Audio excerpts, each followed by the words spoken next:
ভারতের কাছে বড় ব্যবধানে হারের পর পাকিস্তান ক্রিকেটের সমালোচনার আগুন যেন আরও তীব্র হচ্ছে। এবার সরাসরি নাম ধরে কড়া বার্তা দিয়েছেন পাকিস্তানের সাবেক তারকারা। পাকিস্তানের ব্যাটিং গ্রেট মোহাম্মদ ইউসুফ সামাজিক যোগাযোগ মাধ্যমে লিখেছেন, শাহিন, বাবর, সাদাব, তোমাদের সময় শেষ। টি-20 দলে এখন নতুন পারফর্মার দরকার। দুর্বল দলগুলোর বিপক্ষে মূল্যহীন জয় দিয়ে জাতিকে ভোলানোর দিন শেষ।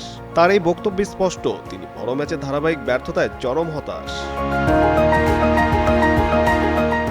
একই সুরে কথা বলেছেন আরেক সাবেক ওপেনার আহমেদ শেহজাদ। ভারতের বিপক্ষে পারফরমেন্সকে তিনি করুণ ক্রিকেট বলে আখ্যা দেন। সরাসরি বলেন, একই পুরনো মুখ, একই পুরনো ফলাফল, দয়া করে জাতিকে আর বোকা বানাবেন না। সাবেক পিসিবি চেয়ারম্যান রমিজ রাজাও কম যাননি।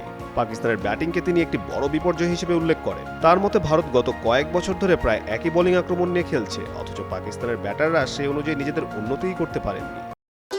ভবিষ্যৎ হোক নিরাপদ, বিনিয়োগ হোক বিশ্বস্ত, আর আমার পছন্দ সল্ট বে। ওয়েলকাম টু সল্ট বে।